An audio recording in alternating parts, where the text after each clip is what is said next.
Hello, everybody. How are you? And welcome to BOOcast. Welcome. It's ever so nice to have you all here. Thanks for seeing you all in the chat. It's wonderful to see everyone. Lady Aptude, Andrew Brooks, people. Wagyu. Thanks again, Wagyu, for doing our moderation. And Yes. Technomatic. Hello, Jim Glue, Petra Black, Ed Francie, Andy Neagle. Wow. Oh, Grass Head, Gary Howard, and everyone Lady else. And I've Aptude, forgotten you all. Pascal Aubry, so many people. Yeah, hello. Thank you for being here. We have a big show for you tonight, don't we? Yes, we really, really do. Should we have a little run through? Oh, yeah, hold on. There's so much stuff. A second, so. I didn't even write it all in the chapters. We've got more than what we're telling you here. So we'll start off with a little bit of news, which I didn't put in, but Chris will share some news. Okay, so some news. Here we go. And then... yes, we got some news about some live and then an interview with Becky Becky. It would be if you don't know them, we'd be overjoyed to introduce you to Becky Becky. Yes. And then we have a synth of the month. Very good, synth of the month. Yes, it's a beloved synth. Yes, and then finally we're going to end up with a Becky Becky music video. So we've got a lot of stuff coming up for you tonight on the show, and we'll try and fit some news in and everything as well. Obviously, Super Booth's coming up. SonicState guys are all, burning Gearing the up. midnight oil, throwing the candle straight into the fire, and basically, I don't know how they do it. It's quite an undertaking. So that's all happening. But yes, all that and more coming up on tonight's BOOcast number. What is it? 23. 23, which starts right now.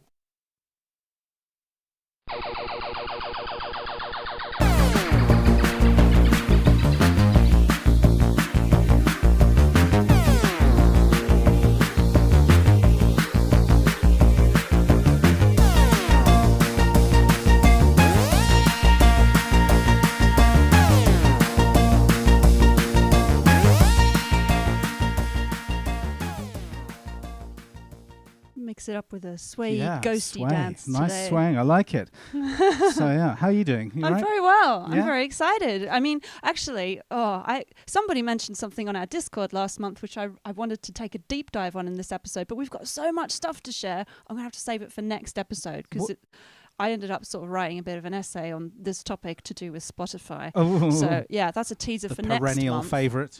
But right now, I'm really good because today we've been practicing for our shows. We have live shows. Yes, we do. The first one happening is very, very soon, end of the month. Okay, so we go straight into there. So end of this month, we've grab a got link. this happening. It's a free live electronic party. And at the ROSSI BAR in Brighton, if you want to come along and see us for free, no money, gratis, and all of that. And it's great. There's loads of acts. Fruity Water are the people who put on the night, and we've played with them before. They're brilliant, sort of, just fun pop, synth pop, great stuff. And there's a lot of sort of like banging techno stuff later on in the evening. Modular I think. style Yeah. things. So yeah, come on down. I think we're going to be kind of early on in the proceedings, so get there for 8 p.m. I reckon, and then we can all enjoy the night together. Yes, indeed. And then we've got another gig coming up. And do I press that button? Yes, I do. We are playing the Off the Tracks Festival with Jim Glue, who's in the chat. Thanks, Jim. And Andy and Grace will be Andy there. and Grace are playing as well. So that's going to be pretty damn lovely, I think. It looks like a beautiful festival, really intimate and cozy and nice. They've really stuck to the grassroots values of festivals in the UK. A lot of festivals in the UK have sort of become quite corporate now, but this is not one of them, and it's very family friendly. And we're really excited to be going. And guess what? It's going to be my first ever UK festival. Oh, crikey. Yeah. What do you think Bridget should do at her first UK festival? what are typical British UK festival endeavours? Put them in the chat and we'll try and get her to endeavour in those endeavours. The full experience. Yes, indeed. And then after that, at the end of, when is it? I don't even know. Let's go for it. 4th. September the 4th, we're playing once again with the Office for Personal Development, and that'll be once again at the ROSSI BAR, and it's just the two of us on the bill, so we'll probably extend our sets a little bit. And it's a lovely place, the ROSSI BAR, lovely and cozy and, what's the word? Intimate? Intimate is the word, definitely, yeah. Intimate. We try not to use such words. the stage is it even elevated? It's kind of just a very shallow step up, so you're very much all on the same level. Yeah, right. We really like it. We've been to loads of good stuff there. Yeah, totally. And you're right in amongst the crowd, and it's a really nice, the kind of place we really like. And that's going to be great, because the last time we played with the OPD, and that was the first time we played with them, was in Hastings, and it was a cracking night. Like, we just go together really well. The vibes are brilliant, and yeah, I'm really excited. Actually, I'm excited about all of these gigs, because the first one in May is like our first taking out the new setup live. It's our first kind of, taking it out there. Yeah, absolutely. So we're basically, we've just been going through the new setup, getting it all sorted, checking everything's working. Kind of is. Base station's being a bit frightening sometimes. Yeah, sometimes what's it doing? Sometimes it loads and it just goes, ah, and it's like 3 A's in the... It's screaming on its little LCD screen. Yeah. Oh, that's really sad. I don't know why that is. It only does scary. it every so often, but I mean, sod's law, it will just happen just as you're about to play. Oh, man. But I might check that out. We need 2 base yes, indeed. stations. Speaking, we were talking about broken things last month. We finally got a power supply for the Mini Moog, which is great. However, I did contact Moog to see if they could sell me one. And the price for the PSU for the Mini Moog is £285. Not including import duty. Not including import duty or shipping. And what's more, you can't just order it from them. They have to sort of sneak it in with a back order with other things. So therefore, they don't actually know when you're going to get it. Wow. So naturally, that's what I thought. So I replied to them. I said, look, okay, as there's no other chance of doing this, I'll go for it. But could you please give me some kind of guarantee that it's not going to break in 5 years? And they said no, like the last one did. And they said, no, we don't supply guarantees for accessories. So when you consider accessory, is it? The Mini Moog is basically a school desk without its power supply. I mean, it's literally like that. But luckily, and thank you, Andrew Kubachevsky, who we saw last week in Brighton. Power. Yes, Andrew and Evan, we had a fantastic time. And Technomatic, we all went out and toured Brighton, and we did pub crawl. Traditional British pub crawl. We did our little tour. It wasn't really a crawl. Well, but gallivant. A gallivant. A jaunt. A jaunt. A beano, if you will. And but thanks to him, he found a power supply, a Mini Moog power supply on eBay in Australia, of all places. So I got my dad to bid on it in Australia and send it to us for a fraction of the price. So thank you, Andy. It's amazing. And thank you, Dad, for helping us out. Yeah, it seems it was the only Mini Moog power supply in the world at that particular moment, because we couldn't find one anywhere else. You're on the verge of contacting the address on the power supply. I think I'm going to look at the address on the back of the power supply and contact them directly and see if I can get it from them, because there is no way to buy an orphaned Mini Moog power supply anywhere. So George and Andy, thank you. Thank you very much. We no longer just have a school desk with knobs that just sits in the corner of the room. It also makes noises as well, which is lovely. Quite a relief to know that it was just the power supply as well and nothing fatal inside. Yeah, that would have been a bit of a nightmare. But Andrew Kubachevsky, I believe you are currently over the Atlantic in a plane watching us in the air. That takes it to new heights. With Evan. Gary and Paula are in Sweden, I think, for Eurovision. Amazing. They're tuning in from near Malmo. Is it Eurovision tonight? I don't know. But no, it mustn't be now, because they wouldn't miss Eurovision for this, would they? Well, I would. But the international audience, we love you. So yeah, that's some of the news about what was going on there. Oh well, we had a good question about playing live as well, didn't we? From Andrew Neagle, who said, so he was playing back the EMOM performance. So this was at the Sonic EMOM number 3, I think. Yeah. And he really started to notice how much of an attitude Chris has during the performance. And Bridget, I can see, is playing it more straight. What has been both your journeys in developing your stage personas, your influences for this, the Elvis Costello-like suit, etc.? Thank you for the question, Andrew. I'm taking it as a compliment. Yeah. So thank you He very did much. say it was very entertaining to watch. I just cropped it for length. Yeah. Well, I mean, yeah. And it's interesting you say Elvis Costello-like suit, because I guess some of my favourite keyboard players in my childhood were Steve Naive, who played with the Attractions, and also Chaz Jankel for the Blockheads. And actually, while we're on this subject, Wilco Johnson as well, when he was in the Blockheads too. And just that kind of, wound up, on edge energy that you have. Ron Mail as well. I am Ron Mail. I'm not really. No, you're not as doing that. Yeah, he's more restrained. That's true. Can you do that on YouTube? I don't know. I'm being Ron Mail, but yeah, totally Chaz Jankel. The energy he had. And Steve Naive, basically, I don't know if I even dreamt this, but Steve Naive, I remember seeing him on TV when I was a kid playing a Vox Continental, and it was, I'm not sure if it's my brain's got it wrong or whatever, but it was like he had it on springs and it was rolling forwards and backwards like this. No, and it does. That is a thing, yeah. Unless it's just the camera doing that, but it does really look like the things on springs. I mean, the Vox Continental has the little sort of chrome legs that sort of come out like a V, like a triangle shape, and he's rolling that thing really far forward a lot of times. But I remember there were just two massive springs, one on either side, and the thing was just wobbling around like mad. And I just really love that. I'm very conscious of the fact that keyboard players can be a little bit sort of boring to look at, and they all stood there going, and I just that's the vibe, that's the thing that I really loved when I was a kid, seeing keyboard players who are just like uptight, on edge, freaking out a little bit. And actually, speaking of like the way we've been setting up our live setup at the moment, I mean I've got the choice. I could totally cheat.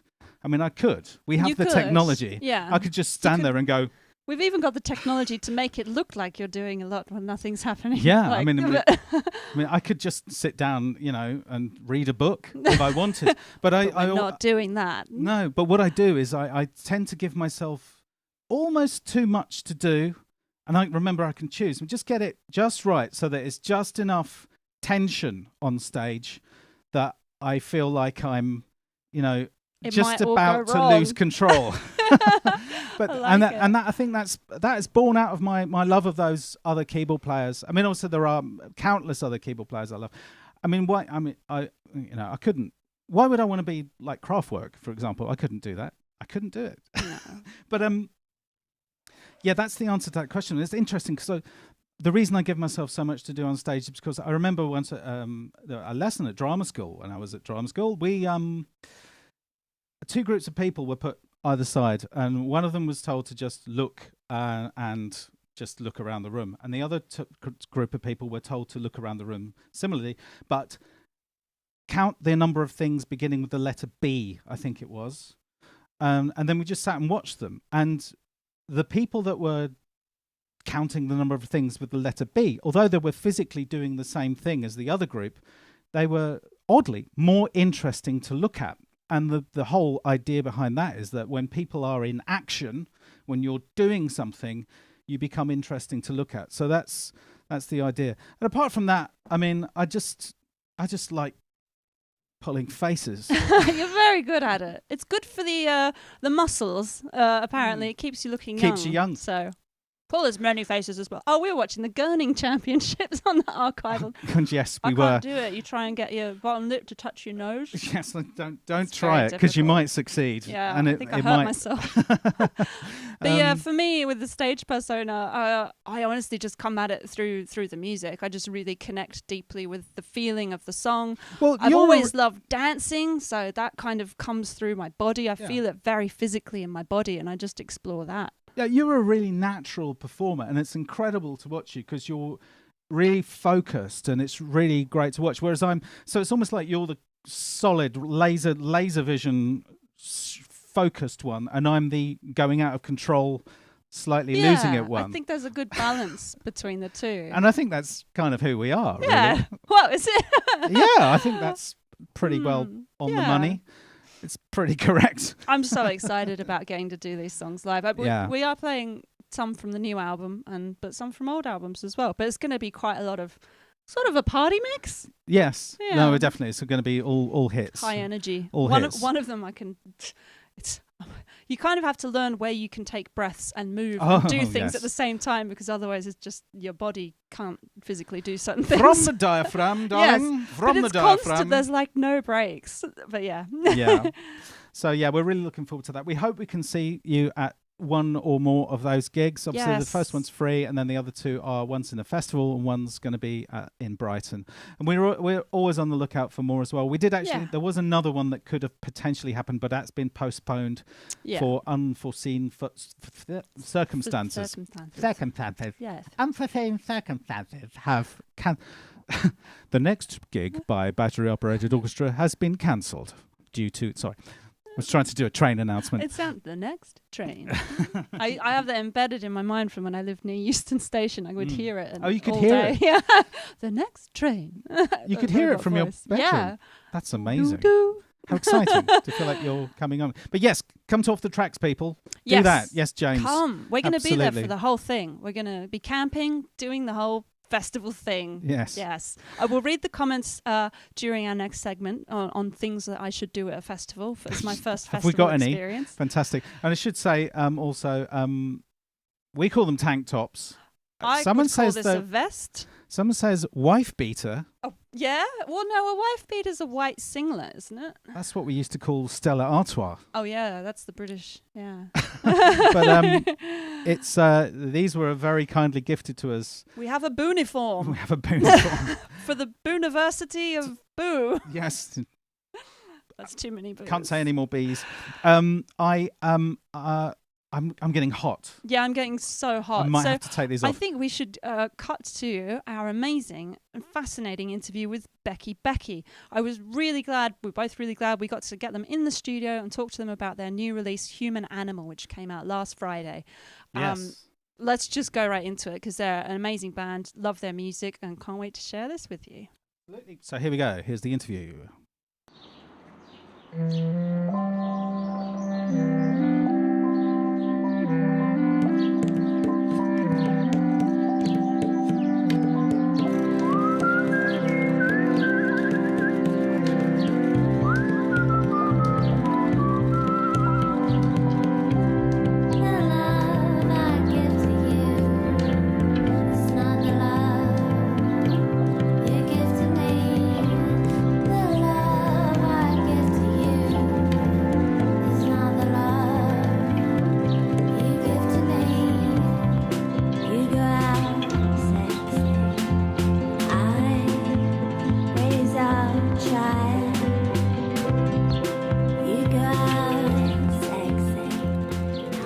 Becky is Gemma Williams, aka Woodpecker Williams, vocalist, harpist, clarinet player and synth wielder, and Peter Mason, ex-Fence Collective artist who's moved from folk through to synth pop and beyond into new territory.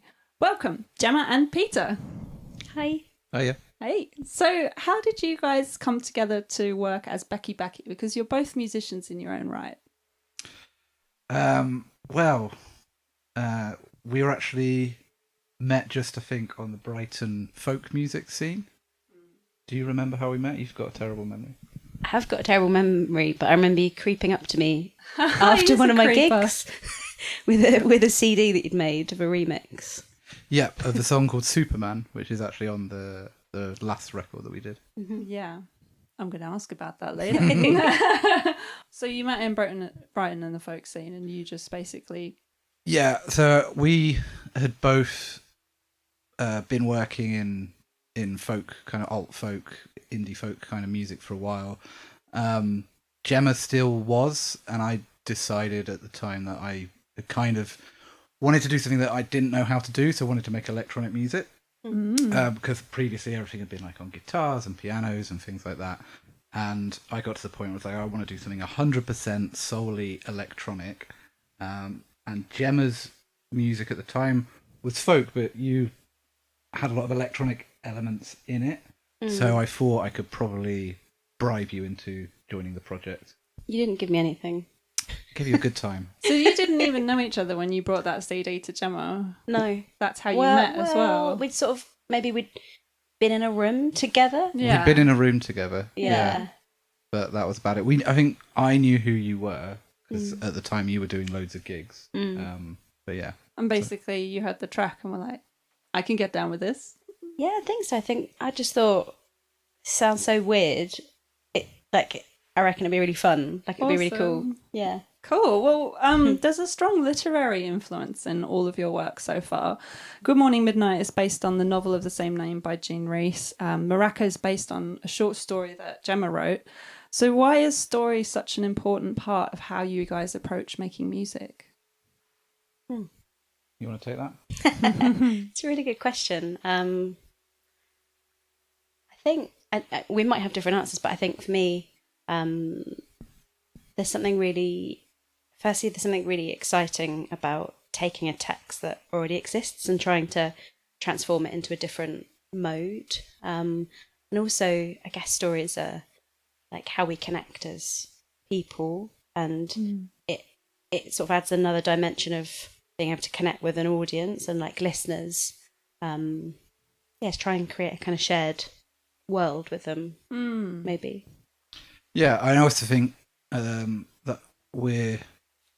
a lot of the songs that we do, a lot of the music that we make is like very storytelling rather than like our songs are very much like prose into lyrics.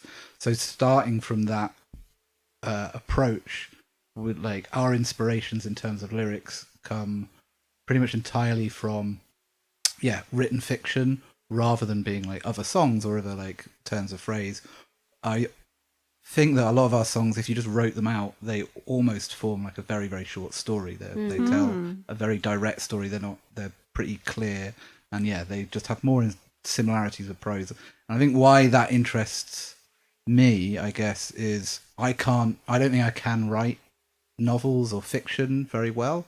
So because I can't do it, that's a thing that interests me, that I'd want to do, that I'd want to like focus on. Constantly challenging yourself, attempting things, biting off more than you can chew. I think if you don't know how to do it, it's worth doing. As soon as you know how to do it, try something else. Absolutely. Chris has talked before actually about how he loves artists who are constantly struggling at the limits of their ability, because it's fine to go and see people who are virtuosos and amazing and technically at what they do, but there's no jeopardy in it. It's sort of boring, and to see some people really struggling to articulate and do things that are beyond their ability is... Yeah, I think that's us, because our ability is pretty limited, so we're always struggling. It doesn't feel like that. I'm really excited about the new release, Human Animal. Lovely merch, by the way. Can you tell us the story behind this release? Yeah, so the record started when a friend of ours, Francis Donnelly, sadly passed away a couple of years ago. Francis was someone that we both knew, and in that room that we were in before we met, we were both in that room because of Francis, because they had invited us there. And after they died, I wanted to hear some of the music that they produced, because they were a singer-songwriter at the time as well. They released a couple of albums under the name Animal Magic Tricks, and they also worked in kind of like a Scottish supergroup, I guess, with King Creosote, that was called Cold Seeds. And there were some songs that I knew of theirs really, really, really well from the time that me and Francis spent a lot of time together. And when they passed, I was like, okay, I want to hear that music, but could not find it. Or I could find versions of it, but I could not find like the definitive version, or like this is the true version of it. And so that kind of inspired both me and Gemma to sit down and record it. So we had a kind of version of it that we could listen to, basically, because we just didn't quite have the right version, and we knew that the version that we made was definitely not going to be the definitive version. And I think that is something that we, or at least I, kind of struggle with a lot with making music, because it takes me a long time to finish anything, because it's like, this has to be the definitive absolute version. Yeah, we can do live versions later, we can do remixes later, but there has to be an absolute definitive version. So this was quite an interesting thing to start with, because you're starting with what my goal normally would be being already impossible. So we're already going, okay, we're going to be making our version, not the version. And that started from like one cover of one of Francis's tracks. We did 2 more covers of Francis's tracks, but there's also like a load of other songs that we kind of had that similar problem of we'd maybe recorded them a few times, we'd played them live, but we'd never made the definitive version. And like I think you guys have spoken a bit about this, like with Wishlist was a song that took a while for you to get there. Yeah. And so what I felt that this time in recording the tracks of Francis and kind of getting away from like it being a super polished, finished version meant that we could also bring in some of those kind of old tracks and do it. So that's kind of how it came about. I think also with Francis's music, my memory of it was that whenever they played live, it was a completely different version. Like, you know, different instruments, different tempo, just different organisation. And so I think Pete and I have had slightly different approaches to it. For me, it's that was a sort of point of inspiration. And part of my motivation of doing this was to sort of honour Francis and try and like bring some of their spirit into what we do and sort of learn from them a bit. Yeah, I think that bringing their spirit into it is definitely another thing that informed the making of the album, because like the stuff that we've done so far has been very kind of, I guess, clinical and like prepared, and everything's very sequenced and recorded in like as best a way we possibly can. And Francis, when they made music, very much accepted kind of or brought into their music noise elements and found sounds and this kind of, you probably call it like a lo-fi aesthetic. And speaking of, you know, like earlier we talked about, you know, being at the limits of your ability, because we hadn't done that together, then it meant that the way of recording, rather than it like everything being like direct lines into the DAW and like recorded really cleanly with like effects done post recording and all that kind of stuff, we just sat in a room with a load of instruments that we had and just sort of improv'd and played over it and just sort of created it out of that environment, which was in that room that me and Gemma were in before. That's why we were in that room before, was because Francis had brought a few musicians together to just sit in a room and play and record and have fun. And while we have fun in Becky Becky, I don't think we really have much fun recording previously.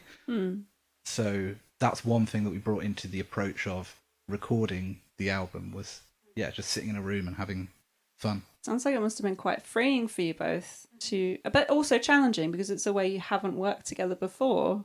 I really enjoyed it, and I took like a real perverse pleasure in like testing Pete and seeing what he could do. Like, okay, we're gonna play the rhythm on. It was like a metal lampshade. Like, okay, I've just started doing this. Like, find a way to record it, and we're doing 3 instruments at once, and we've got this tiny little microphone. You can figure it out later. Like, yeah, it was good. Yeah. Did you enjoy that, Pete? I did. I did enjoy it, but I also enjoy stressful situations. So it's that stress of like, how are we gonna? She's like, Gemma's already started playing. I need to record this. How are we gonna do that? And I need to get on the piano to play that part or whatever. Brilliant. You seem to have evolved an entirely new sound. So from there, what steered your choice of instruments, and what gear did you use? Because there's quite a broad palette of sound in this album. I think, like, for other albums that we've made, that there is a bit of both of us making decisions, but usually Pete's sort of at the helm and sort of the synth king and like programming things, and I come in and say, oh, I don't like that, change everything, but we sort of, that's how we work. But this time so it's normally in Pete's space, but this time we did it at my house, and there are a lot of sort of archival instruments from when I used to do the sort of folk projects. So just those are toy instruments and like out of tune zithers and like, you know, kind of things you can just pick up and play with and have fun with. So we sort of started there and then just added more and more layers, really. and then sort of supplemented it with more like sort of digital synth things. Back at yours. Analog synth things. Oh. So that's kind of right. A lot of the instruments at Gemma's house are out of tune. So that's another additional struggle. Is trying to play a piano which is about 3 notes out of tune, like 3 notes flat and 3 semitones. Perfectly 3 semitones? Almost perfectly. Yeah. But I find that a little challenging because I know how to play the song in the key of C, and I'm like, oh, now I've got to play it in A, and I have to like transpose it immediately. So so that was the kind of gear that we had at Gemma's. Stuff like the omnichord you've got, which we use quite a lot on it. Your out of tune piano is on quite a lot of stuff. Gemma plays a harp on a track, and so we did a kind of initial sound bed of that kind of more, or even if they're electronic, they're often just recorded in the room, so it's a bit more of an organic layer. Another couple of instruments that we used specifically for this album were inspired by the instruments that Francis most used at the time that they wrote the songs which we covered, which was a nylon string classical guitar. So we got one of those, and a Casio tone which we borrowed from you, and that's all over the record. And so that's a kind of acoustic or like organic bed. And then we added a lot of synths to it, and the kind of synths that we use on this album is probably the Moog Grandmother is on pretty much everything. And we use a lot of Electron boxes for like drums and additional synths and stuff like that. And in the MS-20 is on quite a few things as well. Nice. But I think another one of the differences of how we approached even the electronic music making is previously we would sequence everything, and if you know anything about the Electron music boxes, they're very powerful in terms of how you can sequence a lot of stuff to do quite interesting things. So we've relied on that a lot in the past, but with this time I think there's very little on the album. There's a few sections that are actually sequenced, and everything else is pretty much just played in, which is not how we would typically approach it. We would program it ahead of time. Even on things where we're running drum machines, they're not always actually just running a drum loop, a sequence drum loop, but we're punching in the hits whenever they come in. So we, even with the equipment that we're most comfortable with, it was trying to find a new way of, well, not a new way of working with it, but it's new to us. I was just a blank page. I was just an empty space. You write the end, and then you cross me out. You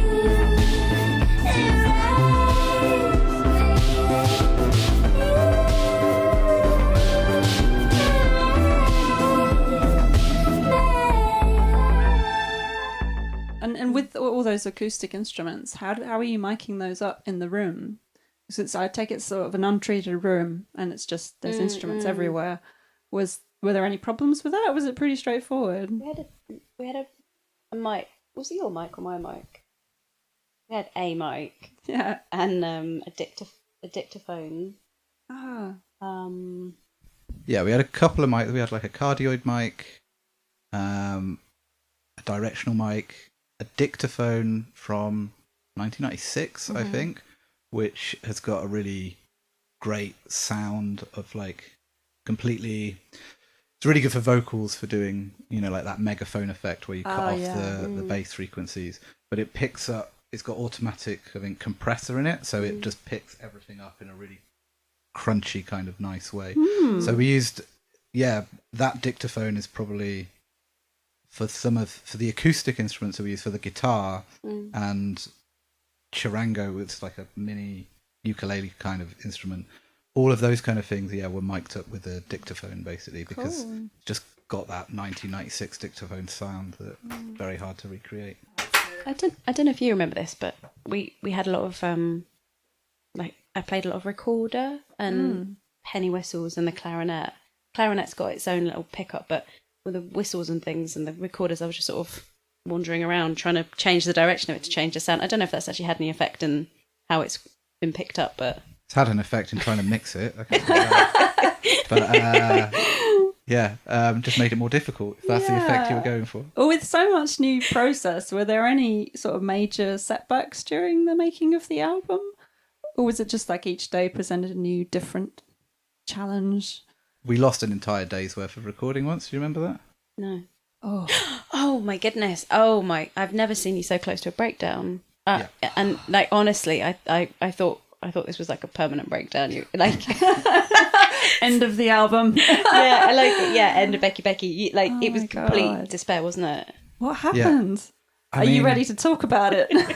I can talk about it. It's just. You forget to press record. And I didn't forget to press record. We had it all. We had the whole file. We had the whole day's recording in a project file, or maybe a couple of project files. And this is, I mean, it's just such a stupid thing. Instead of copying and pasting it into a backup drive, I cut and pasted it, but it didn't paste, but it did cut. Oh. Why? And it wouldn't undo, and we downloaded disk recovery stuff and all that kind of thing. And it just went. So yeah, it's the difference between Control C and Control X is like can be very, very risky. Yeah, an entire day. How was it approaching? How did you recover from that and get back in the studio and do what you needed to do? Was it like, oh, well, we just got to do it again? I was probably ready to just give it all up at that point, but I think you probably said, let's just do it again. We've done it once. Yeah, I think that was our first take, wasn't it? So it was our first time working that way together. So I just thought, let's just treat it like a kind of practice, and like that is the nature of doing things in this sort of ad hoc way. Like it's fine that, like as we said earlier, there isn't a definitive version. Just That's a really good attitude to have. Yeah, and then the next time we recorded, I think everything was triple backed up and constantly triply backed up. Lesson learned. Yeah. Oh, wow. So, Peter, you describe Francis first playing Suck It to you on an old piano in the woods. This is like a beautiful orchestral yet synthy track that evolves. It's quite cinematic and huge, but it still has that fundamental piano element in it. Did you sort of always have an idea for how this sounded in your mind, or did it take a lot of exploration to arrive at how it ended up? I think exploration is definitely a part of it, but that song was like one of the ones that I knew we wanted to do, because that is a song that Francis played for me on a piano in the woods on the day we met. But also Francis said, like, I'm giving this song to you, which is something that I think Francis did on quite a few of her songs. There's quite a few songs which they wrote, but other artists in Brighton, like, it became their song that they played because Francis gifted it to them. So this was a song that was gifted to me. So when I came to record it with Francis, like a couple of weeks later, we weren't really able to do it like my version of it, and we ended up just recording Francis's a kind of version with Francis leading it. And getting hold of that recording was really difficult because it was recorded at a producer friend of ours' house who I hadn't seen for like years and years. So tracking down that track was a real achievement, and the basis that we took off that track is basically the recording we had is Francis singing.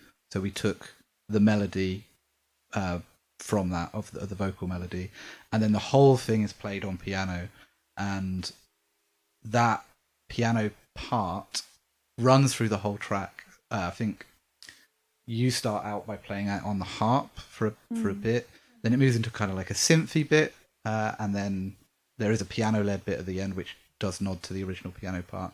But that piano part on different instruments is throughout the song, so we knew that maybe we didn't know the tone of the instrument that it would be, but we knew the kind of basic notes of the main instrument all the way through because we had this reference recording. So we recorded the harp as a kind of basis, and then the kind of piano outro, and then a lot of the other instrumentation over the top of that was just improvised, like on a glockenspiel and a like few different instruments that we had at hand. So it's weird, like I didn't have an idea of what it sounded, but I knew what the notes were going to be. I knew it's almost like we had the sheet music for the piano part and how we played that and on which instruments we played it. We figured out as we went along. Yeah, so you said that it was difficult for you to record the vocals when you first went into the studio with Francis that day. I wonder what it was like for you, Gemma, approaching recording a song sung by, not only is somebody else's song to begin with, but someone so close to you. Yeah, it was interesting. It was interesting, and it was a bit difficult because obviously, Frances had passed away and she's someone we cared about.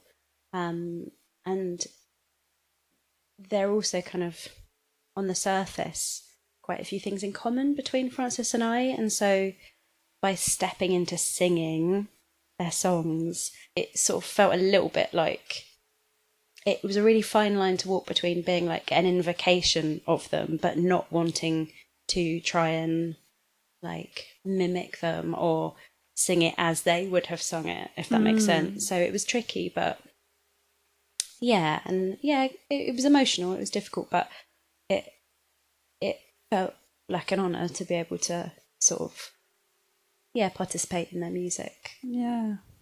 I love discovering Becky Becky's first song, Superman, among these tracks. Can you tell us a bit about how that was made then and now? This is going to start with you because this, I think, might be the only Becky Becky track which you have the entire writing credit for. Because it actually started as a woodpecker song, right? Yeah, I think, I don't even know how you had a copy of it, because I think it was a Woodpecker Williams song that I obviously wrote it, but I don't remember recording it. It certainly didn't release it. Like, it might have been a live recording or something, or just like a little demo at home. And it was kind of like a silly little, not exactly a gift song, but a song for a friend who was a removal man, and he was always being really generous with his time, but never had any time for himself. Was always driving people around in his van, so I made him this little song. It would have been super DIY when I originally made it, and then I imagine, you can correct me, but I imagine you just took my voice and then redid it for the original Becky Becky version. You recorded it with 184, who's a producer who worked with Francis, and he had a project called Button Eyes, which had a load of Brighton musicians on it. You recorded it with him, and then he gave me the files. That's how I had it. Sneaky. And then so I did like a kind of, I guess you'd call it like a Becky Becky proof of concept track, where I took the vocal and I put it on some electronic music to give to Gemma to be like, look, if we do something together, that's you, that's me. Like, let's see how it works. So that's how that first came about. And then when working on this record, so we were looking at the covers of Francis's tracks. It was around the same time that they wrote those tracks that we had the Superman remix happening. So it seemed like a natural one to go on the album, because there was the version that you had recorded, which was never released. There was the remix version we'd done as proof of concept, which was never released. There was and a few other alternative versions. And so I think we just basically sat down and remade it. I think it's basically in kind of 3 sections, and I think the first section is very similar to the remix that I handed to you when we first did it. It's like newly recorded, but very similar in style. The second section is just like a bonkers 1990s electro like version of it. Yeah. And then the outro of it is kind of a mix of those two, but also has the original instrumentation that you recorded on it on, which is like an old organ. I don't know exactly what it was. Oh yeah. Some kind of organ. Oh yeah. Okay. Yeah, it was like a electronic wind organ. You know, Maybe. maybe it was kind of brown and old, and when you plugged it in, it went. Then Wow. Yeah, you can Yeah. you get them from Oh. flea markets and Oh, stuff. You know, yes, those kind of ones. yes. We used to have a little Antonelli one. I love it. Mhm. Unfortunately, it got a little wheezy in the high notes, and we had to get rid of it. I miss it. They're Yeah. so lovely, those instruments. yeah. I think also it reminded me of 184 the producer. That song, like Pete says, comes from a time when it's also when it was early Woodpecker Williams days, and we'd all be around each other's houses, sort of doing versions of songs for each other, or backing vocals, or remixes, or it was a really lovely collaborative time in Brighton, and Francis was part of that, and you know, people would sort of come and go, and it felt like a special time, really. The album feels cinematic in both its sonic palette and its journey through these memories. You've actually created an audio-visual album here, which people can watch on YouTube, but they can also buy on VHS. Why was it important for you to give the whole piece a visual component? The VHS is now sold out, so Oh, you can watch it on YouTube though. So yeah, why was it important to have a visual element? It's something we've sort of been moving towards in previous things we've done, isn't it? So we did a reworking of one of the Knifes albums, and that was we had like a lot of visuals for the live shows for that, and for Good Morning Midnight for the live shows as well, we had like sort of multi-layered videos involving us.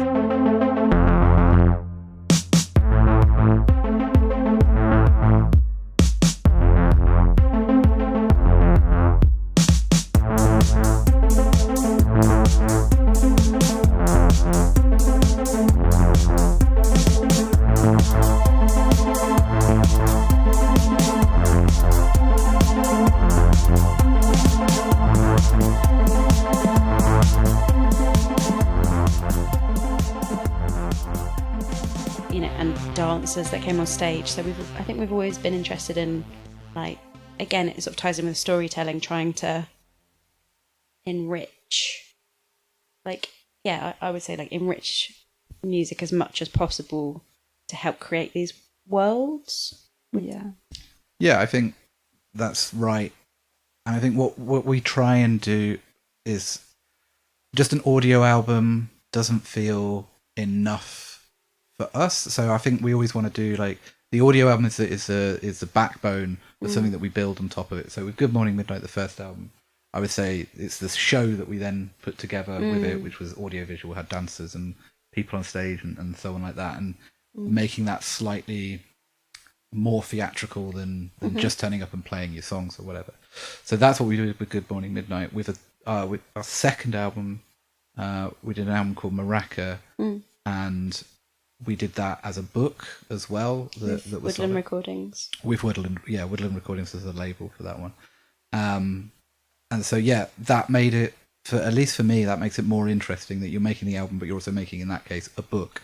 So for this one, the question for me is always going to be, okay, we know it's going to be an album, but what else is it going to be? And so like we'd experimented with like a bit of animation, and we've obviously made music videos before, and we've done stuff with projections in live shows, but I wanted to take the opportunity this time to expand that into like one cohesive whole visual piece that goes alongside with the album. And also because in the full version of the album, there's like narration between the tracks, which kind of is there to give a bit of context, to give a bit of share a few memories of Francis and of the time that we were thinking about when we made this record.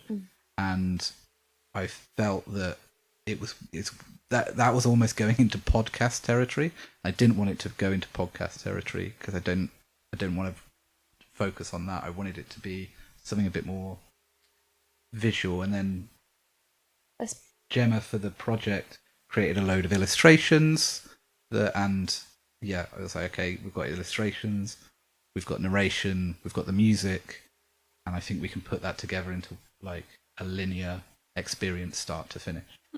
I think we're also, we're working with memories. That's a big part of for me, I think, for this album. And there's an element of nostalgia and remembrance. And, one of the ways you sort of remember people who have passed as you go through your old photographs, your old videos of them. And it's sort of, I think for me at least, it's got a nod to that. And sort of, again, referencing the kind of lo-fi aesthetic of the time and of what Francis was doing. I think that's partly why it's VHS and cassette.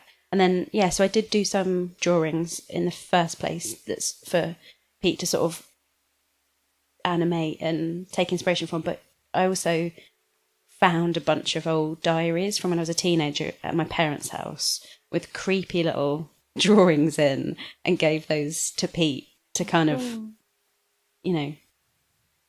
do things with. Yeah, you were right, creep. Are they in the orchestra on the stage? No, that's all Pete. That's all Pete too. Yeah, everything else, the weird little goat man playing a trumpet. Nice. Yeah, it really feels like that. I mean, as coming from the outside, they're like artifacts, and they do have that quality of memory attached to them. So although the creation of this album began in grief, it feels to me like a very celebratory collection of music. It's intimate and detailed and heartfelt. It feels like a proper celebration of a life. I want to congratulate you both on the release of Human Animal. I think it's an incredible achievement, and I can't wait for the rest of the world to hear it. So where can they go to buy it? Becky-Becky.com. You can get the record there. We were selling VHS, they've sold out at the moment. We do have it on cassette, which is like the next best thing, I guess. And then there's also digital download from Bandcamp, obviously. For that, we've said name your price, like donate what you want, because what we're actually asking for is if you want to listen to that album and you want to contribute to something, there is a link on the Bandcamp to charities that Francis was involved in. So what we would recommend is, happy for you to download it for free and contribute to those charities instead. We are charging for the cassette because they cost money to produce. Fair enough. The digital download, I would recommend, so go to Bandcamp. So it's either beckybecky.bandcamp.com or just becky-becky.com. Fantastic. What a beautiful tribute. Thank you, guys. Thanks for joining us here tonight, and good luck with the release. Thanks very much. for having us. Oh, I'm still in love with you. You're just in love with yourself. I wish I had the strength to let someone else. When she's on top of you, do you still think of me? When she lies next to you, dream of me. Thank you so much. Thank you, Becky for joining Becky. us on the sofa. Right here in this very studio. Get on And my mic, shall I? I meant what I said. It's such a beautiful celebratory album. I feel really happy when I listen to it. It's fantastic. So like Peter said, if you go to becky-becky.com, that'll take you to their Bandcamp page where you can get the album. I've got the link here. Oh, sorry. If you want to have a look. Yes. And there are cassettes still available, which is pretty cool. Limited edition cassettes. Unfortunately, the VHS is sold out, but it's a beautiful album. Yeah, it's great. We got a chance to hear it just before it was finished, and it already sounded pretty damn incredible. It was just lovely stuff. It is Name Your Price, and if basically what they'd like you to do is to, if you want to pay for it, just go to the francismcdonnelly.muchloved.com, and that basically sends money to their preferred charities, Drake Music Inclusion Scotland and the Ecology Centre. So what an amazing tribute and a beautiful album. Thanks so much for coming on the show, guys. Yeah, congratulations. So yeah. So what? Oh yes. Yeah. We still have so much to share with you. Yes. But I just quickly from the chat, Lady Aptitude, we were talking about Daedalus disasters, and Lady Aptitude mentioned Steely Dan losing months of perfection when their finished song, the second arrangement, was mistakenly erased by a tape op. Wow. I'd hate to be the human being culpable for something like that. Crikey. I mean, it reminded me of the story of Phil Brown, who is a great studio engineer. In his book, which is called Are We Still Rolling, which if you haven't read, I really recommend it. It's just chock full of studio anecdotery. But there was a brilliant moment where he was working for Bob Marley and the Wailers, and they all went out of the room, and he had to do a quick edit on the master tape, a 24-track master. And somebody handed him a massive spliff. And he was like, because obviously it's de rigueur, it's Bob Marley and the Wailers. So he was there with the tape there in front of him, and a tiny piece of ash just fell and landed on the tape, and that 2-inch tape just went and shrunk down to nothing. So he quickly panicked, obviously, like you would. He found an earlier take, and while they were still out of the room, and hurriedly just grabbed an earlier take, snipped that bit out for the bit that was missing, spliced it all in, connected it up, and never told them, and they didn't notice. Oh my God. It's like, can you imagine? He must have been some tape guy to do that. Oh yeah, he's a genius. Yeah. He worked for Talk Talk doing the Spirit of Eden album, and not Spirit of Eden. Laughing Stock? Laughing Stock. Yeah, Spirit of Eden and Laughing Stock. And there were moments in there where he was, I believe he was individually slicing up the tracks on the master, and then sort of feeding them into each other like that to get edits on multiple things at different times. And yeah, Mark Hollis would say, "Oh, I need it's great at this speed, but I need it a semitone lower." And this is in the 80s, so it's like amazing man. Yeah, check that stuff out. Phil Brown. Yeah, Talk's engineer. Thank you, Ian J. Cole. Yeah, that's if you haven't read it and you're in any way interested in like any of those bands. I mean, he's worked for all kinds of people as well. But yeah, go out, get yourself a copy of Are We Still Rolling? It's fantastic. Yes. I mean, it's heart-stopping at moments. Should mention as well in gig news. Yes, Technomatic is. We have some gig news. Technomatic's going to be playing with Martin Swan in their band called Dark Carpentry in Hastings before our gig at the end of the month. When is it? The 25th of May, Saturday the 25th. It sounds awesome. They've got there's going to be a 2-hour all vinyl set of electro, techno and beyond. Yes. So that's at St Leonard's on Sea. We're going to try and be there. Yeah, I think sounds like a great night. I think we'll be there. So if you do come along, come and say hello, and we'll see you in Hastings. So that'll be nice. What am I doing here? Yes. Yeah. Okay, yes. We should really crack on because there's still quite a lot to share with you. There really is. And it's that special time of the show. Do you fancy a synth of the month? Are you ready? Do you want one? Let's sink our teeth in. I've got so many unhappy comments on the last one. Let's see if I can make it up.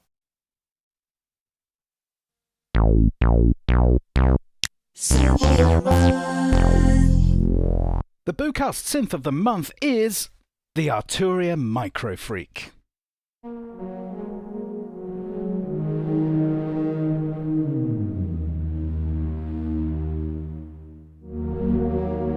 Was it Manet who said, "Il est très difficile de dresser le portrait d'une personne que l'on aime"? No, it was me just then. But yes, I've been putting off this synth of the month for a couple of years. But now, it's time to grasp the nettle and attempt to do this petite merveille justice. Released in 2019, the Arturia MicroFreak was born already stuffed to the gills, TARDIS-like, with digital wonders, and seemed like yet another expression of how innovative and how generous Arturia was. It seemed too good to be true then, and subsequent multiple firmware updates have only evolved this tiny synth so greatly that it's now almost ridiculous just how much this plastic door wedge offers. Small it may be, but it just keeps getting bigger. So before it becomes impossible to describe this ever-expanding might, here is my synth of the month. I hope it does not prove to be un mauvais quart d'heure pour toi.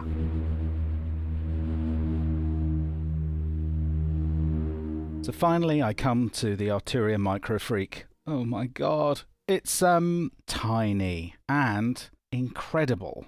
Okay, as of the latest updates, and Arturia are continually adding updates to this, there are, 500 and something writable presets in here. There are multiple new engines. It's just, there's so much in this little tiny chip of plastic that I'm a little overwhelmed. I'm certainly not going to cover everything that this little baby can do.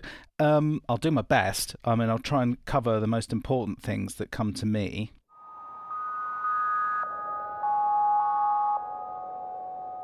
Ooh.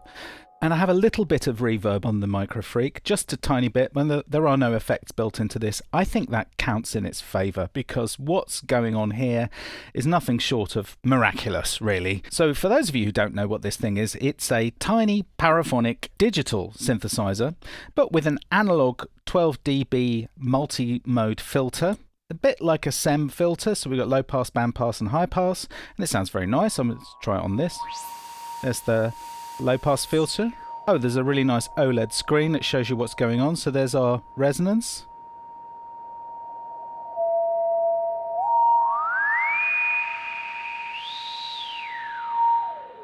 So it's a nice filter. Got band pass as well.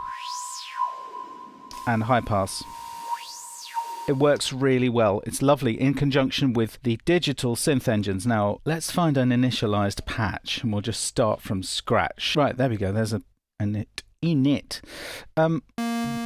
Quick tour of the front panel. The first thing you notice, it's not an ordinary keyboard. This is actually a capacitive touch keyboard, and when you play the MicroFreak, you're making contact with the bare circuit board.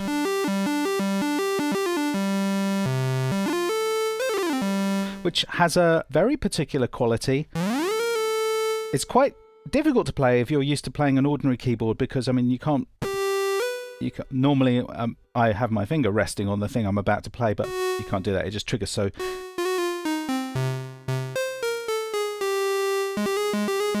but it's very immediate. You get the sense of like bang. It's like you are sort of making direct electrical contact with this thing. Very pretty as well, isn't it? It sort of reminds me of Moorish architecture or some kind of patterning. It's quite beautiful. I think they did a really good job. When this first came out, we just went, oh my god, we need this thing. Look at it, it's so cute. And the price it was at the time is quite unbelievable, especially okay, look, I'm already getting ahead of myself. So what else? We've got this keyboard. We've also got these little there's a hold function there, arpeggio controls, sequencer controls, spice and dice, which we'll come to later, and a pitch bend ribbon. Up here we have glide on its own.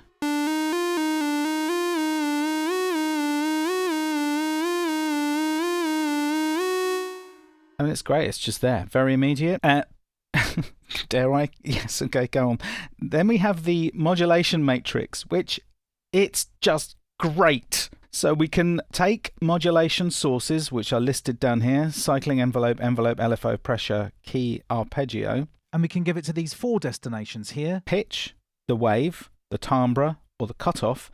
And then we have 3 assignables, which we can literally, you can just grab anything. So if I press and hold that and then waggle this shape knob here, it's there. If I go along to it and give that to that, so it's cycling envelope is now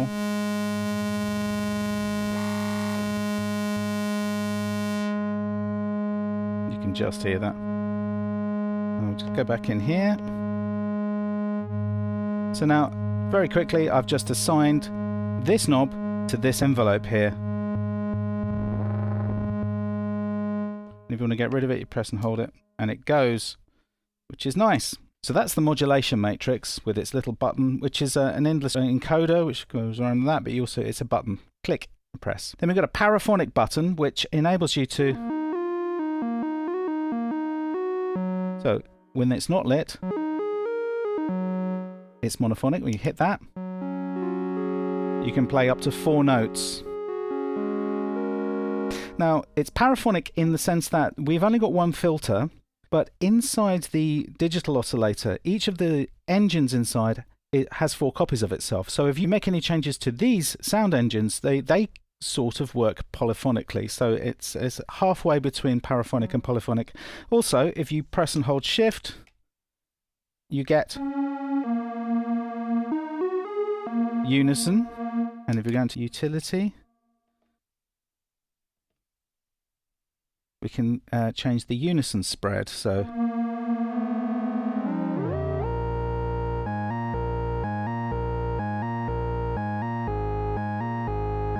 an appropriate bass line.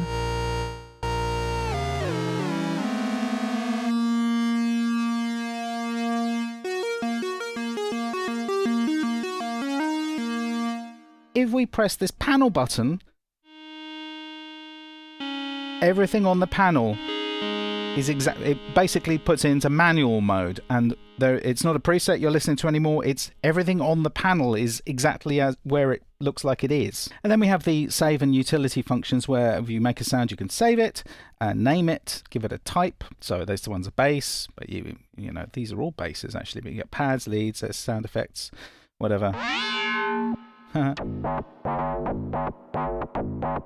Anyway, sequences.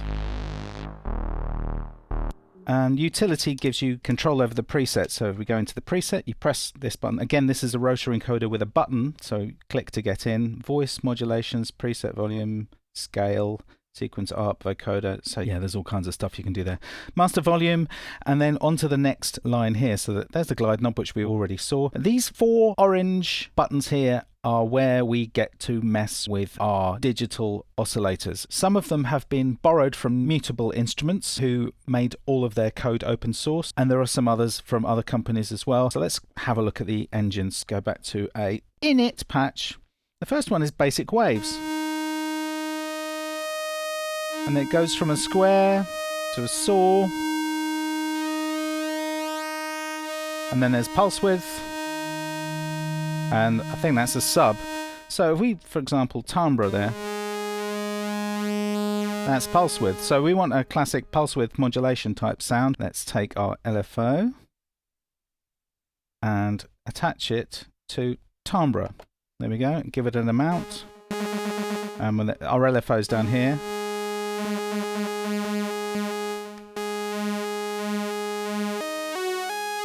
Make it paraphonic. Perhaps that's a little bit too much.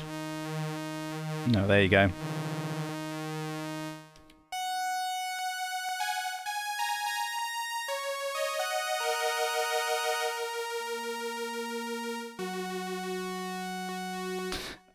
Haven't got to the LFO yet, but I'm going to give this...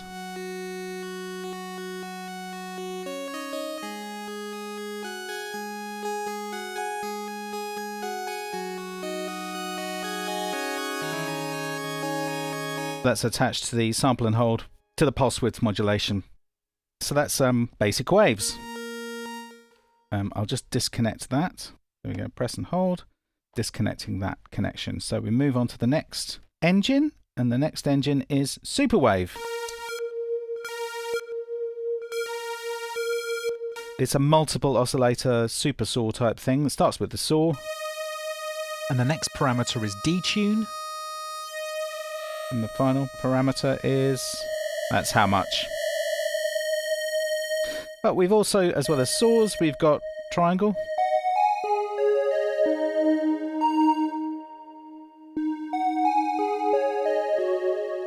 All on its own, that's already rather lovely, isn't it?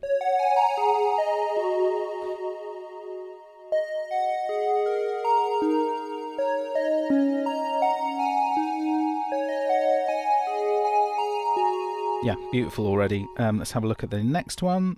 Wavetable. So we have a whole bunch of wavetables here. A wavetable takes a collection of single waveform samples and lines them up one against the other, and the synthesizer scrolls through them, scans through them. So these are the different wavetables, and then we've got how many? 16 built in. And then we can, let's just bring that.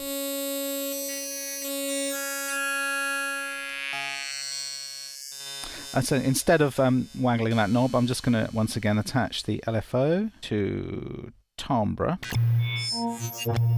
There we go. So now it's a very interesting stuff here. So let's go to another wavetable.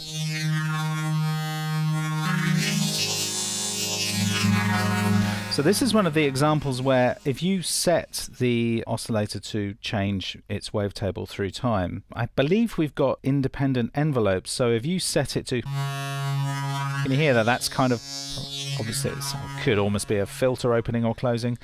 You set that to be controlled by the envelope. In fact, let's just do that. Let's give that timbre to the envelope.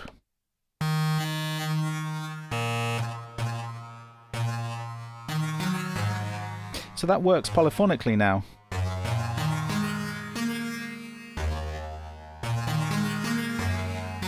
See if we can find another. That's working polyphonically.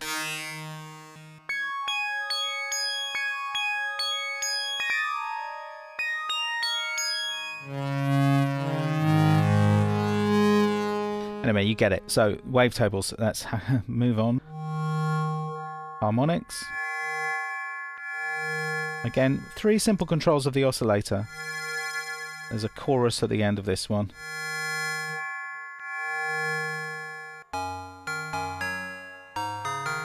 Quite nice. Coupler strong, so this gives us a modelled acoustic instrument, which is, we start with a bow. Kind of the exciter, how it excites the coupler strong, and then position.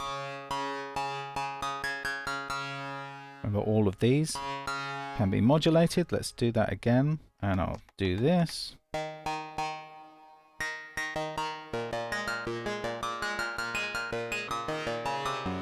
Just a little example of each, I think, is going to be enough from now on, because it is actually rather hard to not get sucked into this synth. So now we've got a virtual analog, which gives us, so it's a 2 oscillator.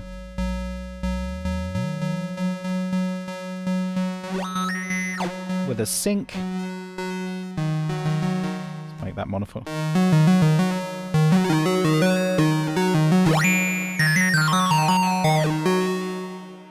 Finally, choice of the wave. Let's see what this filter's like. So I'm going to put the envelope into cutoff.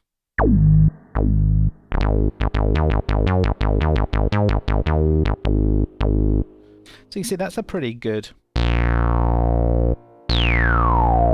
And although it is a 12 dB filter, it still has some resonant scream to it. There we go. Next one is a wave shaper. We can change the wave, the amount, and asymmetry. Remember, we're just listening to basic oscillators here. We're not really getting into synthesis. I'm just going through the digital oscillators. So the next one is 2-op FM. So turn it down a little bit. Bring the amp mod in again. So we've got ratio and amount. All of these can be modulated. You can imagine what we can do with this. And then we've got feedback amount. See we.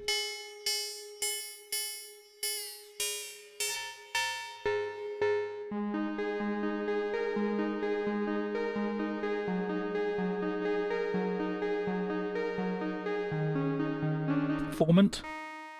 So this is I think it's a sawtooth waveform with a filter with 2 peaks built into it before the analog filter. So it's for making sort of vowel shapes.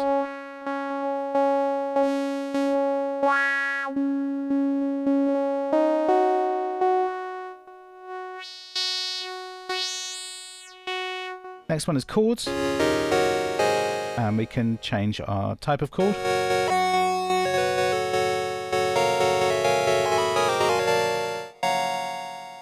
Give us a major 7th. The timbre knob gives you inversions.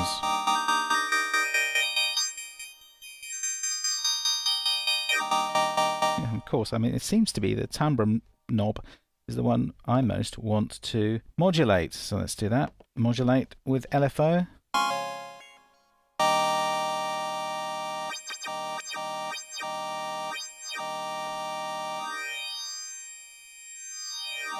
Very nice.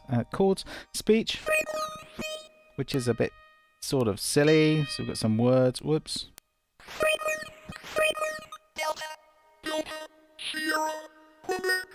So we got a bunch of words in here which we can't change them. There's a bank of words. Useful. This modal one gives you inharmonic, like striking a piece of metal or a piece of wood.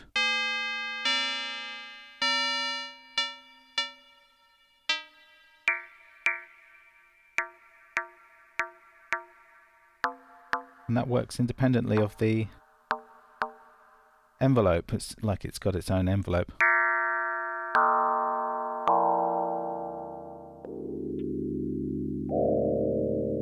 Blue vowels and golden sounds, anyone?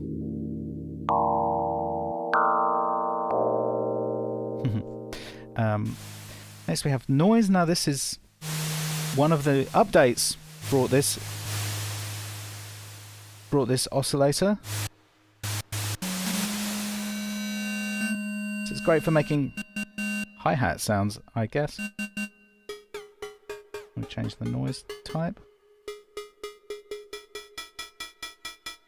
Yeah. And then next comes, I think it was the last but one updates. We've got some oscillators from Noise Engineering. We've got the bass, the saw X, and the harm. Bass is like this. Saturate, fold, and noise.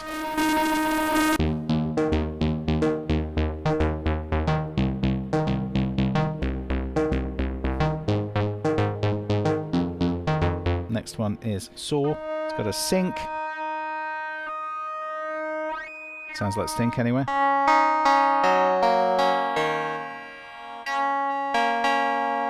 Timbre, and again noise. Adds real instability to this little synth. Beautiful. Harm. Again, has its own particular flavour. Rectify. Noise again. Moving on as quickly as we can. Wave user. We can now add our own wavetables to this thing. So you can make your own wavetables. It's a little bit involved. I haven't done it myself. You get into the Arturia software and then you can put your own wavetables in here. It does have some in here.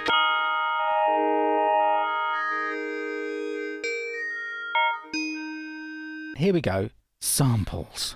You can play samples in this thing now. And okay, it's a limited number of samples inside it, and you have to use the software to put them in. You can't actually sample with the MicroFreak yet. I mean, literally, the updates just seem to keep coming, and it's a little bit like, I mean, you can see how small this thing is. It's like we've got some French engineers walking around inside and going, "Hey guys, I found another room in here." And it's like they keep finding more space inside the MicroFreak, and suddenly it's like, wow, it can sample now. It's got samples now, so you can hear that's a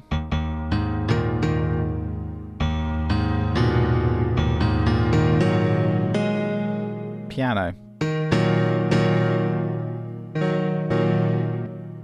Adjust the start point, the length. and there we go, there's a loop going on there.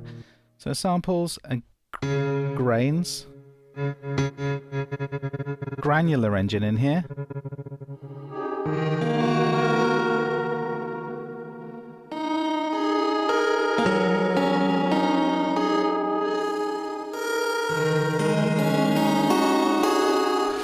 Okay, cloud grains. Yeah, this is even more granular, broken up stuff.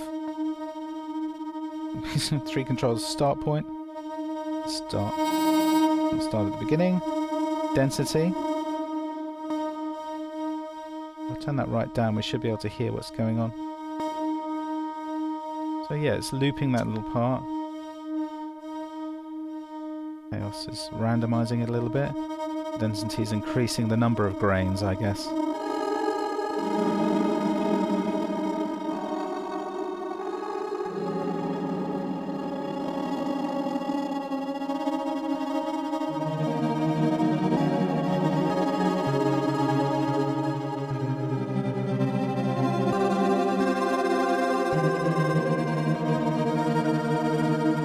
Great. Hit grains. Yeah, it's a sort of super fast looping thing going on here.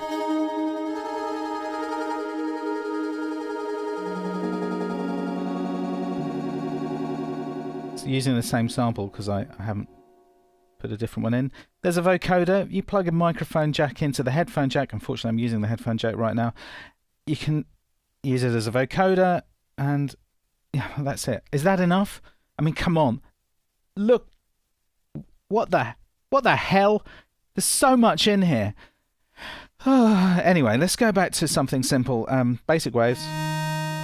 So there we go. The orange knobs are your friend. The filter I've already seen. We've got low pass, band pass, high pass. It's 12 dB per octave. It's analog, so we've got all this digital loveliness going into some genuine analog loveliness. And it does scream. We've got a cycling envelope. Now the cycling envelope runs in several ways, so we can work it as a simple envelope. Again, it's rise, fall and hold, and an amount knob, which is really useful. So I'll just attach the cycling envelope to something. Let's attach it to cutoff. I'll bring it up. So I'll bring the amount up.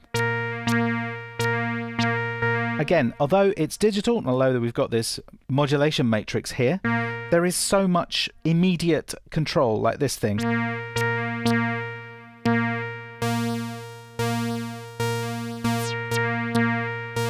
So we've got a rise. Of course, I'm using this one for the amp, so that's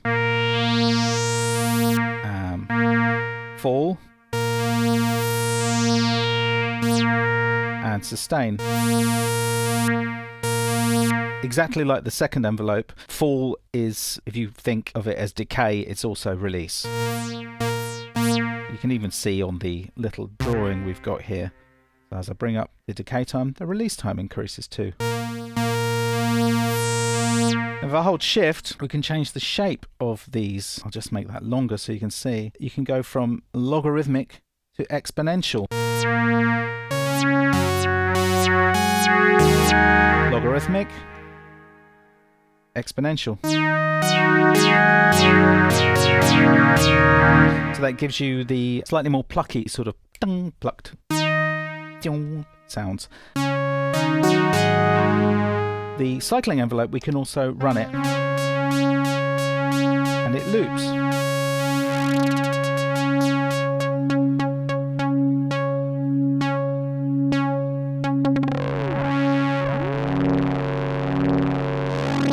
Great thing is we can modulate it, but we can also modulate it with this keyboard. Because it's covered in tiny little metal touch plates, we can apply pressure control from the touch plates to anything we like. So I'm going to assign this to the rise time of the cycling envelope. Bring it up. So as I apply pressure, it increases the rise time of this.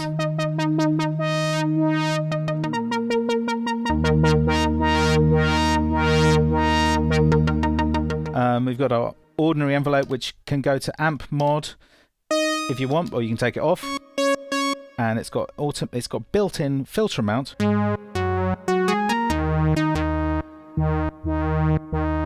Which is great. It's just right there. I know earlier I actually went through the mod matrix to connect the envelope to the filter, but I didn't have to do that. You can do it automatically like this. Anyway, it's incredible, isn't it? As I predicted, I have been a little bit overwhelmed by this synth. There is so much going on here. I'm going to look at some presets. I'm going to one I made here.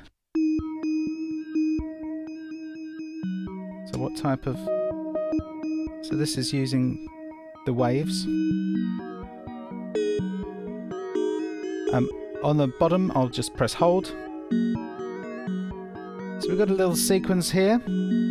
Actually, it's an arp. It's an arpeggio. So when we've got an arpeggio going, we've got all these other things here. So we can run it in order.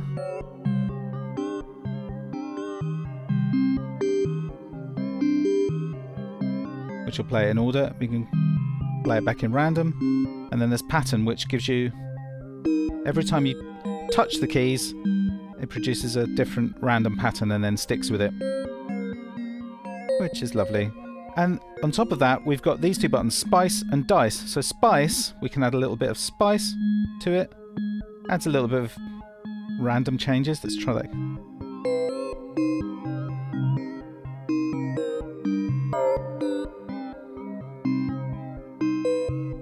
Bit more spice there.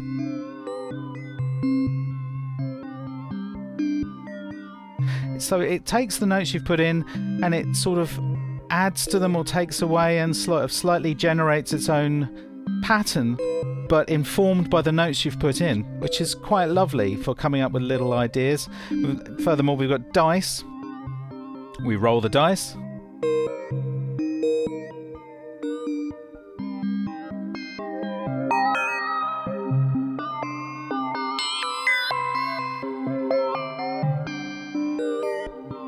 So it's changing that pattern is repeating. That's just an arpeggio, but we're doing some mangling to it.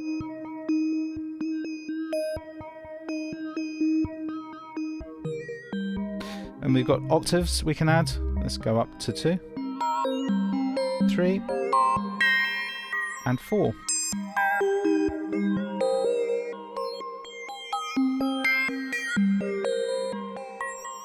So there we go. We've also got, let's just stop that. We can make a sequence as well. So the way we do that, so an arpeggio, you just press harp and then you get an arpeggio. But to get a sequence, we press and hold shift and press sequence, and then we can hit record. Now in the utilities, we can tell it how long our sequence is going to be, and this one is going to be 64 steps, and that's the maximum number we can have. So we can go. So there's one little bit, and we can also do it polyphonically.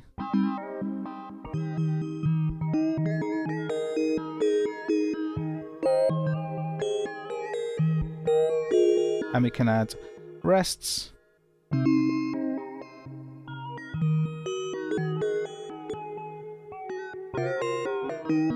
I should have made that shorter, but there we go. Now we've got our sequence. If I hit play,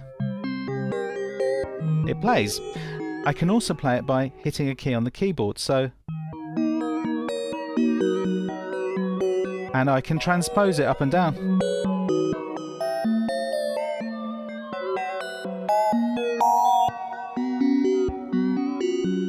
Which is really useful, so I'm going to use this a lot live. We've got little sequenced parts and I want to just hit it. There it is, and it works. Again, we can spice and dice it. Go back to the bend.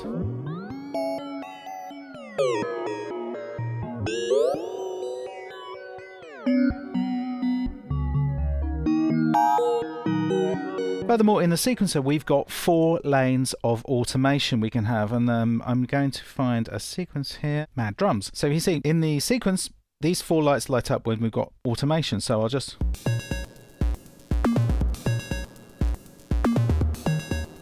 So here, we've got the automation literally giving us a kick, a sort of hat,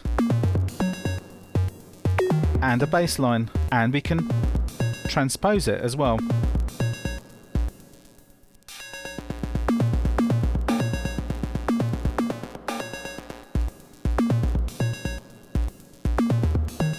Pretty cool. So in the latest update they gave us all these new samples and wavetables and things.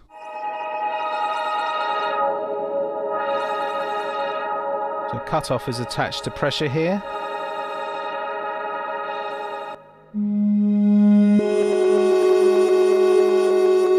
So this has got to be the sample engine. Change it to the grains engine. This is a great thing. Once you've got a sound up, you can actually change the engine and transfer the preset into another engine and start messing with it there. It's a little bit like flipping the algorithm on a DX7, sort of seeing what the presets are doing to a different algorithm, except it's a lot more... You get a lot more change.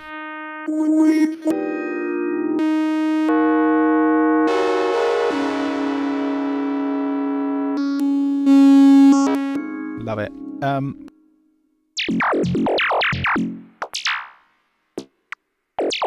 Got some Dyson.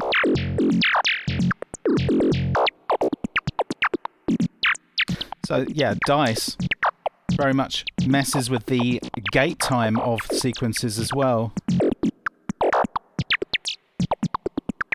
So if we disconnect the amp from the second envelope, you can get some choppy little things happening. Slow it down. And the LFO can be synced to the sequencer. Yeah.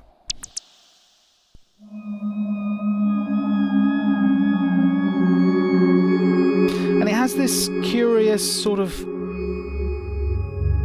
It's digital, but it's got a curiously sort of warm, analogy, sort of floaty quality when it wants to. That's an excellent demonstration of the polyphonic aftertouch which it has.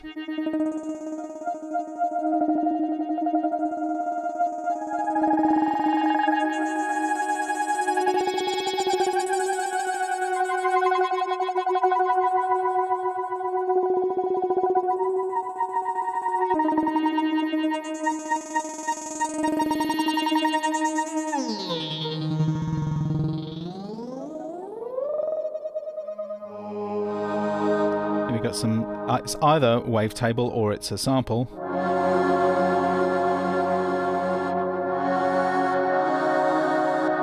Very nice.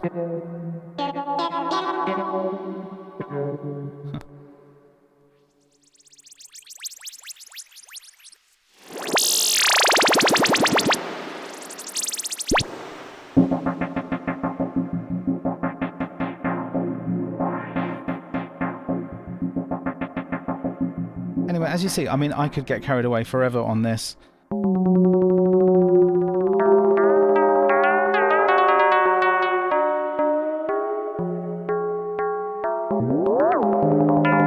It's just got so much flexibility.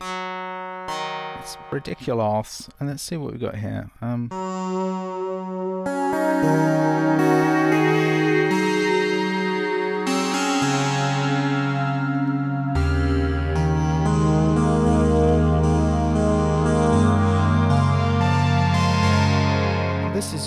This sample here, which I called Orchestra, is using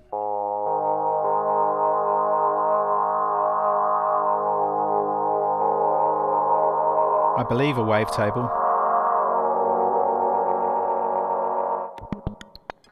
We use this all the time just for little bits of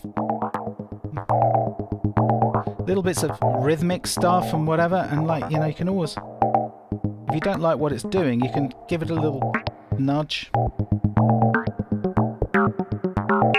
And you can just end up with something, you know, brilliant. I'm not saying this is brilliant, but you get the picture. Anyway, so I think I have to stop because I am about to go completely mad. My advice to anyone who says, I've never had a synth before, can you recommend one? Get one of these.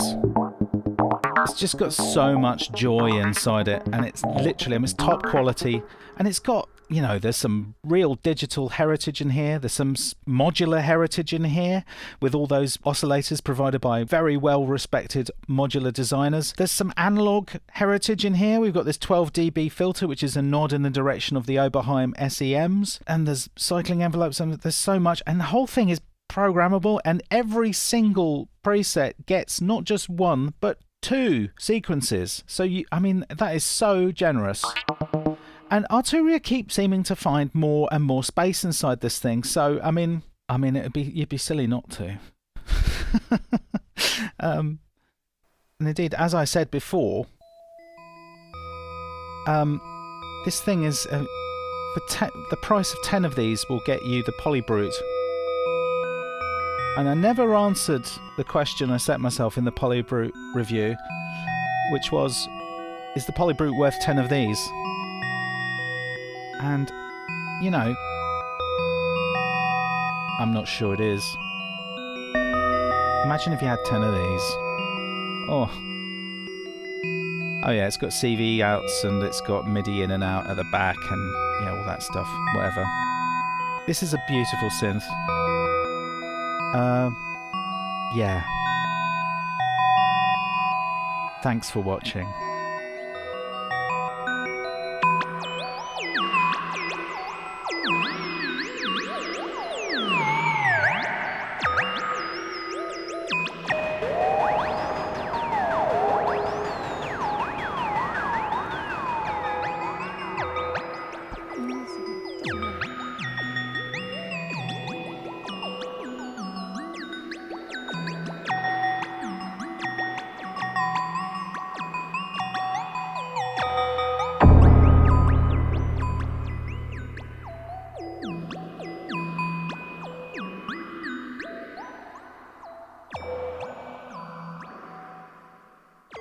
So much to enjoy. I'm ever so sorry. That went on a very long time. There's so much in it to explore. Yeah. And Culture of Ghosts, you're absolutely right. It seems like you get so much for a relatively low price. It is incredible what is in that. I mean, if you look at that price level and the capabilities compared to other synths on the market, it's just streaks ahead, in my opinion. I mean, I might be talking out of turn with the with the modular crowd out there, but I mean, there's so many modules in there that you can do so much with. And I love the matrix. I love how it works. It's just really logical and yet manageable for me. It's just the right size.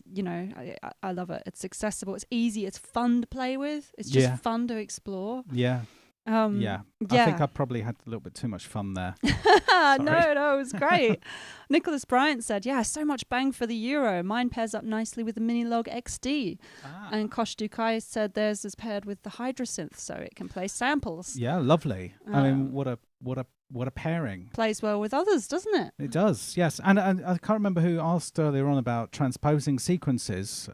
Who? I mean, it was AD Vision. Anyone with problems transposing a sequence on the fly? Yeah, I mean, there are. I mean, I mean, the Korgs tend to not do it for me because they just re-trigger every time you change. But the MicroFreak does it. You hit it in time, and then you can slide up, and it doesn't restart the sequence, and you can transpose things mid bar basically. That's great. Yeah. A Division also said they can't get the ARP to work if it's MIDI sequenced. Oh, that's interesting. Wish I could help you there. I don't think I've ever had that trouble. I tend to, when I use it live, as you probably know, I never really MIDI things up to each other. I just get everything going at the right speed and then trigger them by hand. And the fact that it remembers the tempo of the part you're playing, and the fact that it's got 2 sequences so you can jump from one to the other, it's great. Yeah, but I'm sorry, AD Vision, I don't know what that is. It could be maybe someone else in the chat would be able to help. Yeah, Ian J. Cole said that he uses it at EMOMs as well. It's great for live. Loves the random capabilities in it too. It's such a tiny box and there's so much in it. I mean, isn't it great? It's wonderful. Actually, somebody asked, is it worth the extra cost for the Mini Freak, Pascal Aubry? Possibly. I mean, it's kind of two engines in there that are running on top of each other. It doesn't have some of the models inside the Mini Freak. Yeah, Peter Coity said it doesn't have sampling yet. Yeah, I mean, knowing Arturia, it'll probably have everything before the end of the week. Who knows? But it's, I mean, our friend's got a Mini Freak and he really loves it. And it does look great. And also, a real keyboard, even though it's quite, I think it's mini keys. I don't have a problem with mini keys myself. I quite like them. It's a little bit more of a natural playing environment. However, the thing about the MicroFreak is it's really a playing surface. It's fun to play, and it's great for live, and it's great for. It's not one of those synths you just want to just use it, sequence it, and not touch it while it's doing its thing.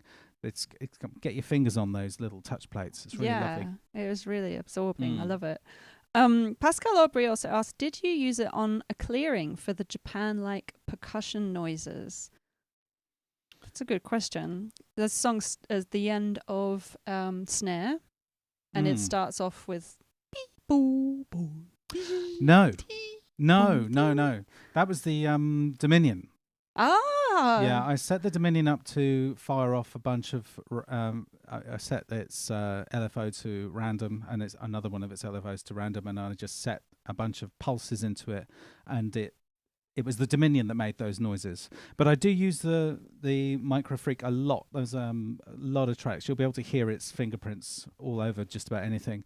Any kind of little sparkling, sequenced, choppy little thing in the background, it's probably the MicroFreak. Yeah. Because it just spews forth with these lovely little curlicues and wisps and stuff that ooh, stick that in. Yeah, we first played it at 2019 Super Booth, didn't we? And it was just like, oh my God, we have to get this. Yes, we did. As soon as it's out. Thanks for nice callback. Super Booth. Yeah. Are any of you going? We're not going. Bridget's going to Australia. Sorry about that. It's all right. But Chris is going to be covering it, and I'll be catching up on it and seeing what's happening. I'll be over here on the UK side helping out with the SonicState team doing their videos. So they're all getting ready for that. And there's lots of new stuff in the offing. There's a couple of things being leaked by Sequential. Yeah, Wagyu mentioned that it's Arturia's 25th anniversary. Oh, crikey. So they've got that Astrolab coming out. Oh, yeah. Well, that's... Yeah. Do you think they'll have that there? I don't know. Almost certainly. Yeah. What do you think of the Astrolab, by the way? Any good? What do you think? It's interesting. I quite like the little screen, the graphics. It's nice. It looks very spacey. I kind of worry about how that would work when you're putting your hands on it and my hand's in the way, I can't see what I'm doing type thing in a live situation, which is obviously what it's geared for. But it's pretty and it's got all those engines in it, and you can change them with the software, I think. Yeah. So Arturia, we'll have a lot to share with you next month because there'll be all the Super Booth stuff. And as I mentioned at the top of the show, we have a Discord. If you want to join our Discord, it's just bit.ly/BOOdiscord or lowercase. And people talk about the show, have suggestions. We talk about gear, music. If you've got music, share it with us. We'd love to hear what you're making on your synthesizers. Is that our Discord there? This is our Discord, Lovely. And there's some notes from the show there. We had a really lovely article brought up by Gary G about Spotify millionaires, and this sent me down a rabbit hole where I connected several different stories, and I think I've got a hot take on it that nobody's had yet, so I'm going to share that with you in the next show. Crikey, so it had to be this show's too packed. Yes, this show's already quite a bit longer than it should have been. I'm so sorry, and if you're still there, thank you everyone for hanging on in there with us. And hope you haven't missed your dinner. Thank you to our boosters. We have subscribers on our Bandcamp page. It's bit.ly/boosters, and they get all sorts of bonus stuff for subscribing. I think it's as low as, I don't know, is it £3 a month, $3 or something? And you get stems, unreleased EPs, free downloads. We send you inside stories behind the writing of music and things. You get to hear about things first. Yes. And if you stay a booster for 6 months, you are rewarded with the much coveted Boo Peter badge, which neither of us are wearing. We should always wear them on the show, actually. Just like Blue Peter. But we've got two of those to post out this month. So congratulations to those supporters for your 6 months of support. It's very much appreciated. It helps us do what we do and share this with you every month. keeps us going when we have to buy Moog power supplies Yes. and things like that. It really does. So yeah, it's really worth it. We actually had a little retrospective the other night. I just went, let's listen to all the Booster EPs. Oh yeah. And there's some great stuff in there. And I was like, oh, this should be a single. Be It's like, interested oh. to see what the Boosters' favourite tracks are from those, actually. yeah. Maybe I should do a poll in the Discord. Possibly. Well, I mean, it's coming up for the 2-year anniversary, so maybe we should Ooh. get something ready for that. What do you reckon? I Cake. don't know. Cake. Do you know what? Yeah, cake, definitely. I really enjoyed having your videos sent in. Maybe we'll ask you to send in Yeah, some that of your was stuff. awesome. Yeah, show us it's your nice to studio. see your faces, see your studios. See your That'd be really studios, show us cool. what you're making, show us where you Yes. live, and maybe we'll get a big map of the world and we'll put pins in it all over the place with flashing red lights on the end so that we know where you all are. I love it. Also, I love how we're collating all this information about great gigs that are happening and hopefully getting more people out and about live. Yeah. Peter Coity mentioned it's International Drone Day in Canterbury on the 25th There of you go. May at Ooh. the Gulbenkian Arts Centre. Benj is headlining. Loads of great music there. So that's the same day as the Technomatic gig in Hastings. So depending on where you are, there's electronic stuff happening to check out. It's a South Coast thing going on. Yeah. Drone Day. So I thought I'd International Drone Day. share that. If Wow. you guys have gigs you want to share with us or your music, just share it on the Discord and we'll mention it on the show as well. Yeah. And yeah, is that That's it. I think that's it. Just thanks so much for joining us tonight, and apologies for it all going on quite a bit longer than we thought. But and thanks for all your comments in the chat. We'll go back and have another proper look at them later. Yes. And yeah, we hope you're all well. Let us know what you think about that. It's the 2-year anniversary. Would you be up for that? Yeah, what would you like Just to a little see phone and do? video, send it in and share what you do, and we can have a sort of a Boosters roundup of That'd be cool. the stuff you're all up to and the things you use. The Yeah. things we So do it's not for next love. month, is it? It's the one after. This This is 23, yeah, then it's 24. 25 is 25 technically is birthday. the birthday, yeah. Okay. I can't wait. It's complicated. But yes, thank you so much. We're going to leave you now with a video by Becky Becky, and it's The Love You Give from their new album. Go and check that out. Remember, it's all for charity, and you can get it for free if you wish. And if you want, you can drop a little bit of money into that nice box there. Yeah. But have a splendid rest of the month, May. I hope everything's getting sunny where you are. Yeah, at last. Apart from you guys in Australia, where I hope it's cooling down nicely. And Bridget's off flying, so Yes, I'll be away. I'll be for a here on little my bit. own, sat here. You'll have all these guys to keep you company. I'm referring to the synths. Well, yeah, and all the synths coming through on Super Booth, which I'll be you'll be hemmed in by. urgently writing quick bits for on the SonicState YouTube channel. But yes, Thank you all for being here. Yeah, definitely. It's great to have you, and it's so wonderful to have you all in the chat, sharing the joys all over the world. yes, We're looking forward to the next show, so we'll see you in a month. And thank you again to Becky Becky. This Yes. is from Human Animal. yep, here we go. Cheerio. See you next month.